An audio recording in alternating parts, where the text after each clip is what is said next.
Hi everyone, I hope you're enjoying the weather and are doing well during this time. Here is my media presentation for what I've learned during Literacy 2. So throughout my experience during this course, I've learned so much about reading, writing, and literacy in a different context than what I've learned about in Literacy 1, which was enjoyable. This course was also enjoyable for me because social studies is my favorite subject, and I feel like I haven't had much experience teaching social studies or learning how to teach social studies while at Marist. So this was like a breath of fresh air for me, and I really enjoyed it. However, this course introduced me to many different ideas pertaining to teaching social studies while also teaching literacy and writing while implementing the arts into my lessons too and making them more engaging for my students.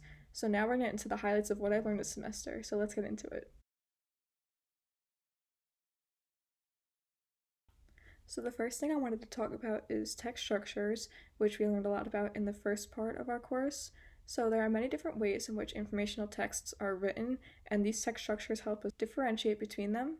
So the first one that we learned about are sequence structures, which is when information is laid out in a specific order and process, like a recipe. Another one is compare and contrast structure, which is where the text describes a difference or similarity between two things or concepts. A description structure is where the text explains a topic with detail. A cause and effect structure is when the text explains an event and the effects that it has on the rest of the story or the rest of the history or another person.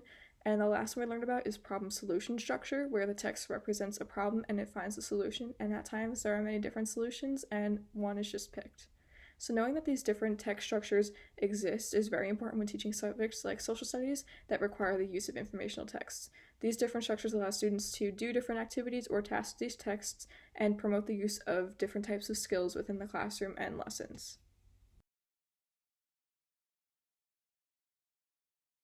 So the next concept I wanted to focus on are strategies for improving our students' comprehension in reading.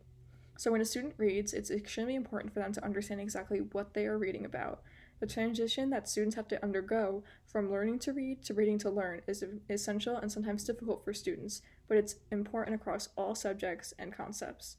Reading comprehension is one of the leading components in teaching children how they can read to learn.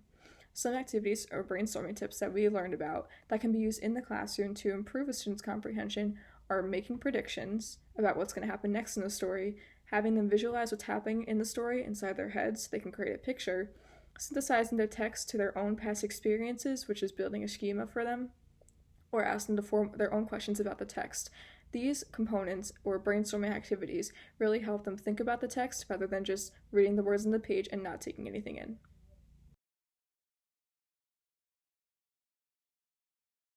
So another concept that I learned about was literacy for ELLs and how to teach it properly to them. We talked a bit about this in our course, and I also took Dr. Vigil's one credit course over the summer about English language learners, and I loved it a lot, so this lesson was very interesting to me. We learned about suggestions for teaching ELLs literacy, some suggestions that teachers can do to make the transition a lot smoother and easier for them is allowing them to read and write about things that interest them. Another suggestion is revealing many opportunities to respond during the lesson or class time, whether the responses are vocal or written. And then the final one is direct instruction and its importance for fluency and comprehension. This concept connects directly to reading one, where we learned about the importance of direct instruction for students who aren't growing and reading properly at the age and at the level that they should be reading at. So direct instruction is extremely important for promoting literacy within the classroom. We also learned about different instructional supports that we can provide for these students, which are visuals and images in lessons rather than just words.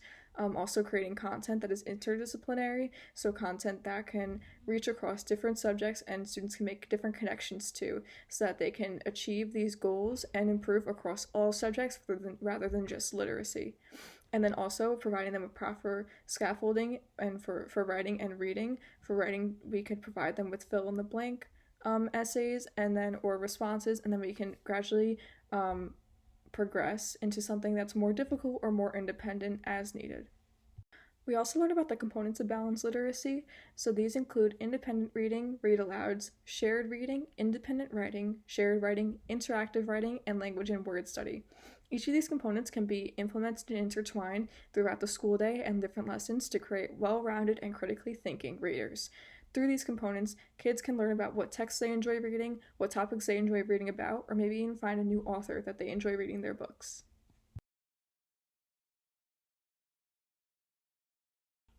We also learned about text features. It's important for teachers to introduce these different text features that appear in informational texts so that students can identify them easily in the different books that they read. Some text features are captions, graphs, charts, maps, highlighted and bolded words, illustrations, and glossaries or indexes. These text features allow students to identify information when it's present, and they can also learn how to look for the specific information when reading an informational text. They become very helpful for students who are learning how to read to learn.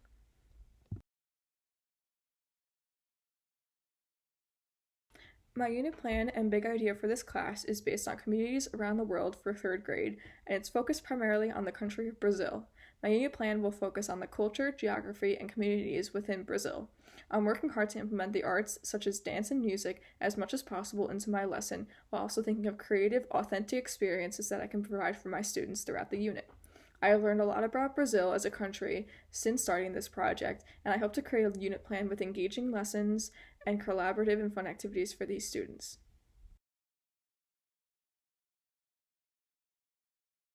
Finally, I want to speak about the more personal takeaways that I have from this class. I've learned so much in terms of content and information throughout this course, but what I will also take with me are the many things that Dr. Gladstone Brown taught us about being a good teacher and an even better human being to the students.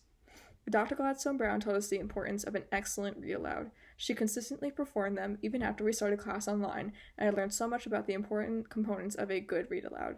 I learned that expression, voice projection, and animation are absolutely key in engaging your students and making the story come alive. Dr. Gladstone Brown taught us that a really good read aloud is an even better start to a lesson, especially if the book can be referenced to throughout the lesson. Another thing that I learned from Dr. Gladstone Brown is to value my students as much as she values hers. When I was having a really bad day during the semester with family problems and showed up to class late, she simply said, "I'm glad you're here." This statement not only relieved my anxiety for showing up late, but also made me realize that my presence was valued by her. Dr. Gladstone Brown then followed up with me after class and asked me how I was doing, without referencing to the fact that I was late, and reassured me. She taught me a very valuable lesson that students, like myself, have individual struggles, difficulties, and obstacles that should come first. These kind words can turn a student's day around like they did to mine, and I thank her for that. With that being said, I hope that everybody's doing well and staying safe and healthy during this trying time. I hope to see you all in the fall for another great semester. Bye. Thanks for watching.